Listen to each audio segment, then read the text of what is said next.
Okey, secara basicnya kan, basicnya yang kita faham lah, kalau kau kerja bagus, pulun, tak culas, terbaik, kau give your soul tu terhadap kerja kau. Macam kau dapat kerja, siap cepat. Dapat kerja, buat yang terbaik, buat yang gila terbaik ni. Memang apa, I'm the better, I can do better than other people kan.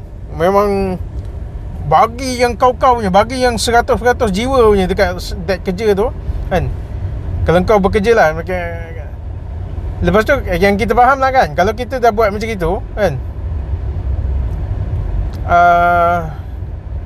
kita akan berada di satu tahap yang better life lah. Macam naik pangkat, dapat bonus tinggi kan. Betul tak? Kita faham macam itu kan. Korang faham macam itu kan. Aku dulu faham macam itu. Tapi kan,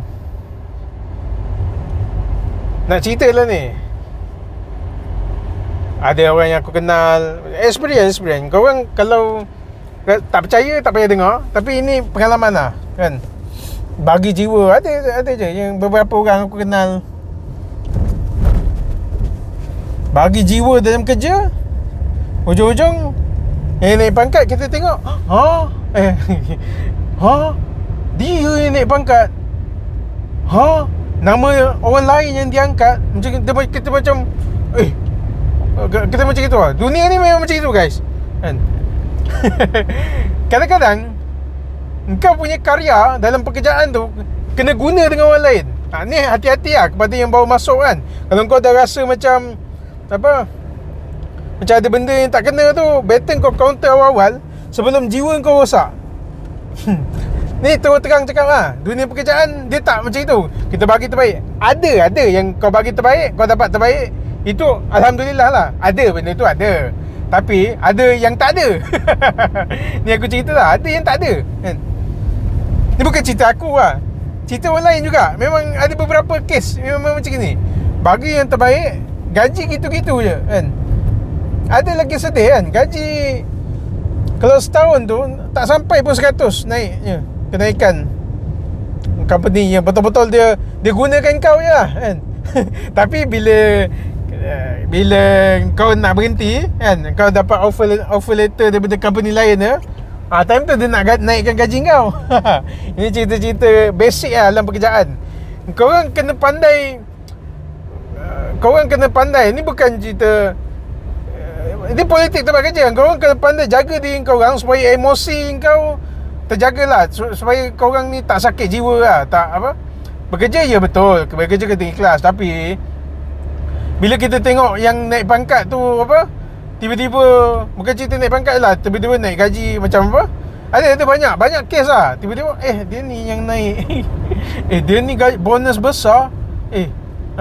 Politik tempat kerja, dia yang bonus besar, aku kerja macam nak gila, aku kerja pulun kan, tiba-tiba dia apa dapat pangkat tu. Gitulah, macam itulah. Benda tu ada guys kan, sebab kau digunakan je.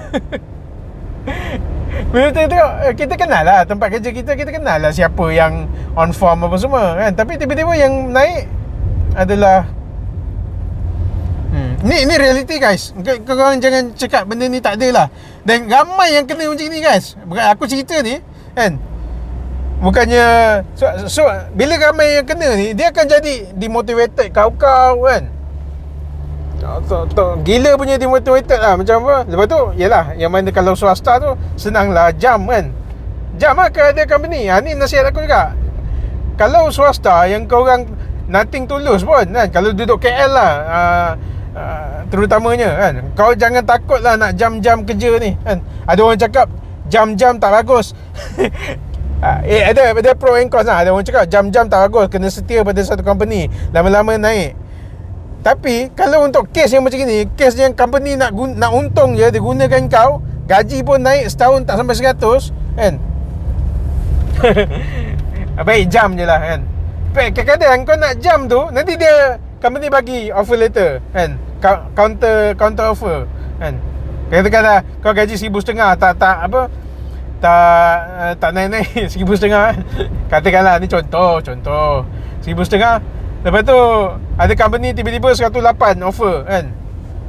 Lepas tu company kau nanti kalau dia tahu kau bagus kan, dia akan naik 2,000 selama je kan.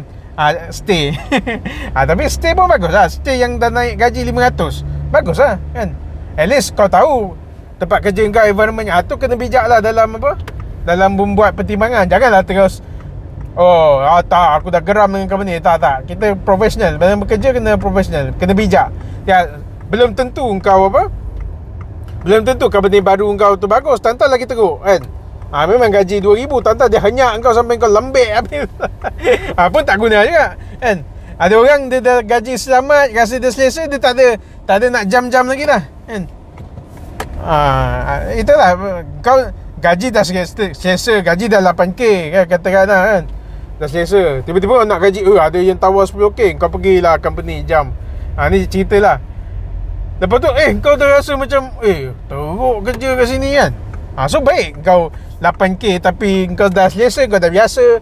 Mungkin environment situ tak berapa toxic kan. Euro expert. Contoh kita ada hal minggu ni nak jalan jauh, kita better service dulu lah. Okey, tu je. Ada banyak lagi sebenarnya nak share, tapi dah sampai masanya lah. Kita tak boleh cakap dah lama, nanti susah nak edit, susah nak apa. Langsung aku tak post apa-apa. So kepada yang minat topik-topik yang macam ni bukannya aku memburukkan mana-mana company, tak. Tapi environment tu aku nak cerita ada kan. So korang hati-hatilah dalam menjaga jiwa korang bila bekerja tu. Bukan kata jangan bagi 100%, tapi kalau kau rasa macam lagipun kena dalam bagi jiwa kerja tu, kau juga kena pandai show pada orang yang betul kan. Mungkin kepada bos nombor 1 tu, kau tunjukkan kerja kau. Jangan sampai orang yang presentkan kerja kau, orang tu yang dapat nama. Ni aku nak bagi tahulah kan. Dalam pekerjaan ni ada yang kejam, ada yang bagus. Memang kau kerja bagus, kau naik dan gaji makin besar tu normal. Itu sepatutnya kan. Tapi aku nak bagi tahu juga the other side dunia pekerjaan ni. Kau bagus, kau yang kena henyak, and then orang lain ni kau tak tahu kan. Tak tahu ni aku bagi tahu. Assalamualaikum.